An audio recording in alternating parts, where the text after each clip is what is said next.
Ayan, kung nakikita nyo mga kamukil, yung ginamit kong pampremito, tubular na. Ha? Ito na yung malimit na nire-recommend ako sa aking mga kliyente. Tubular. Hindi na ako gumagamit ng metal paring. Lalo na pagka mga PVC ceiling, yung ating gagamitin sa ating mga ceiling, mas mainam talaga tubular gagamitin, hindi na metal paring. Kasi may nakikita ako sa metal paring mga kamukil na talagang nangyayari yung mga naglaglaga ng mga PVC ceiling. No?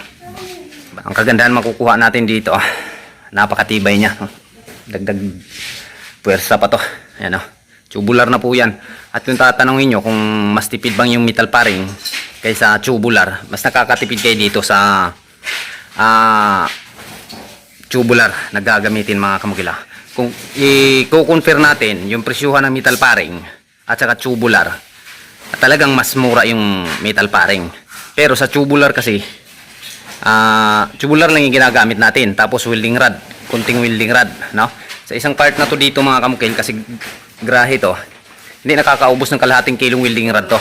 Pero kung metal paring gagamitin natin dito mga kamukil, bibili ka pa ng wall angle, carrying channel, bibili pa ka ng W clip. Ayan, sa W clip pa lang mga kamukil, every paring talaga may W clip na dalawa, no? Side by side yan.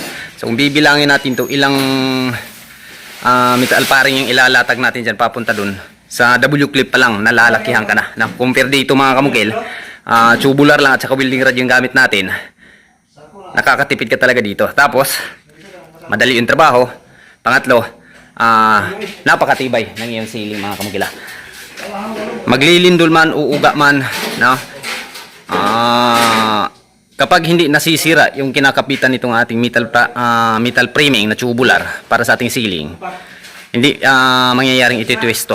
Hindi kagaya sa metal paring, kahit na mahina lang yung lindol, kapag gumagalaw yung bahay, iti-twist niya ngayon yung metal paring kasi malambot, no? Kahit gaano natin paglagay ng hanger yan. So, yung trabaho namin ni Eugenie ngayon, ito muna yung pinapapalitadahan ko dito mga kamukil. Papalitadahan muna to. Kasi kung napapansin nyo, yan yung label ng ceiling noon, yung may kulay na wall. So, inangat namin to. Kinuha natin yung standard, 300 cm na to mga kamukila. So, papalitadahan muna yan, papunta doon kasi hindi tayo makapagkasa ng J-clip dyan, o PVC molding. Kapag hindi maayos natin yung wall na yan, paalon-alon. No? So, dinagdagan na rin namin to ng pile mga kamukila yan. No? So, yun po yung ating purpose na kung bakit papalitadahan muna natin to. Yan. Itong side na to, paikot yan mga kamukil. Yan, papunta doon. So, napapansin nyo dito, madilim ngayon. Maglalagay ako ng ilaw dito kasi itong part na to dito, tratrabahuin din namin flow-flooringan. So, kailangan kong maliwanagan dito, mailiwanag para makita namin ng maayos yung aming tratrabahuin. Right?